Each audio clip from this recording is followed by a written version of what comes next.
Hey guys, this is Jake here, just gonna fill you in on what you're listening to. Now, this is called number 0 because this isn't really the first episode, but this is kind of like a test run of what we wanted to do. Originally, this was going to be a history podcast and be all about that, and then it quickly turned into talking about comic books and pop culture, so that's where we came up with the idea for off-panel, off-topics. So, without further ado, here you go. Like, that's fascinating, that shit. I mean, how... It's incredible how just writing something down can be preserved the way it has. Right. I mean, we know so much about Norse mythology and Greek mythology because it was preserved. It was written all the time. Well, you got to think about it. They don't have fucking podcasts or Netflix. They didn't have anything recorded. Sports and nothing to do but write shit down. Like, that's the beauty of art, and that is because it has such that connection to all cultures. Everybody can understand art because everybody has, no matter what you believe in, what civilization you're in, you have inspiration, you have imagination. And it's such a beautiful idea that even in the earliest of civilization, human history, they're like, dude, so get this guy named fucking Hercules, what a shitty life this guy's had. And then you could honestly apply that to the Bible. Hercules is the book of Job. Well, is it so hard to believe that the conquerors wrote history, and that's why we have so much European white history? Is because I'm not trying to say that all religion is bullshit or whatever, because I've been honest about what I believe. Who's to say there wasn't a central library here in North America with like tons and tons and tons of knowledge that we already have today that wasn't burned down and we just don't know about it? I'm just saying it's awfully interesting. Of course. When you have any sort of theology, they all are connected in some way. Yeah. And it goes back to that what I was saying, that like we have all, as a civilization, we have always written things down.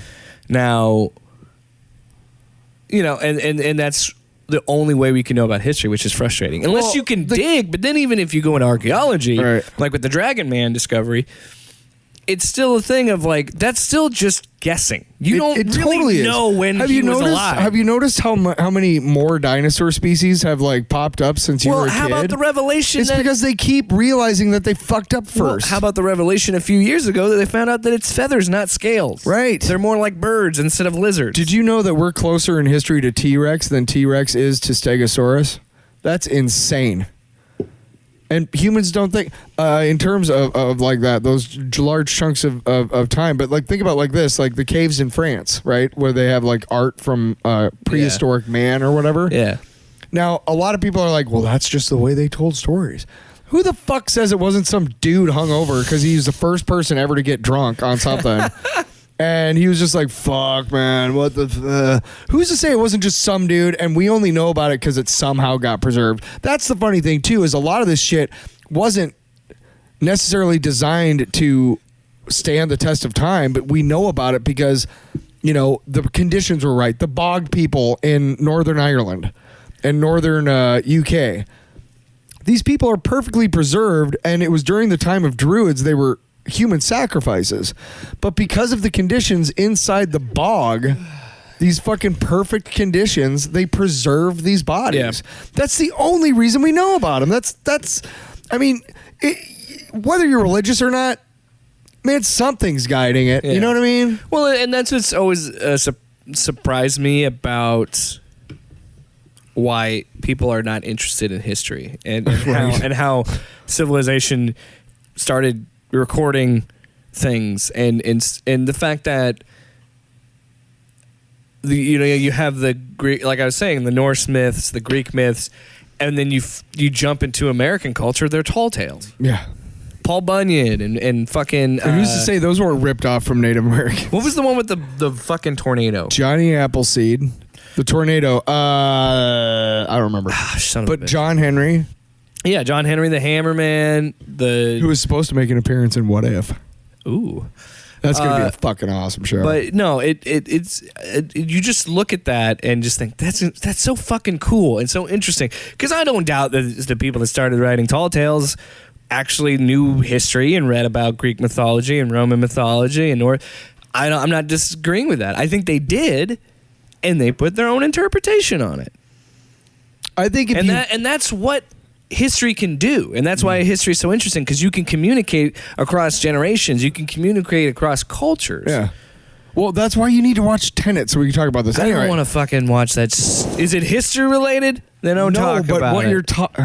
No, go on. I'm joking. Hate you. I'm joking. Okay, like Captain Marvel, for example, is a perfect example of a period piece smacking you over the fucking head with what period it takes place in.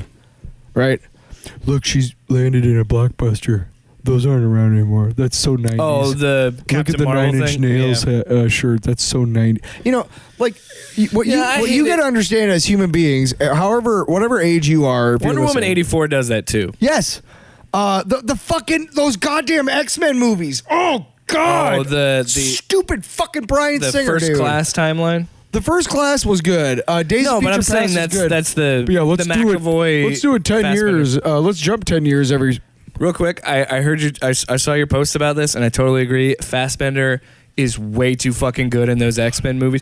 McAvoy and Fassbender are too good for those fucking It was movies. on Sunday, and I'm sitting there watching. You know, I'm bored as fuck because it's those religious shows, and Apocalypse is on, and I'm kind of watching it because it really is just a shitty. It's, so dumb. You know, it's so much potential. Anyway, I hate the guy who plays Havoc. I fucking hate that actor. I don't know why, but the part where the guy accidentally shoots his daughter. Oh my God.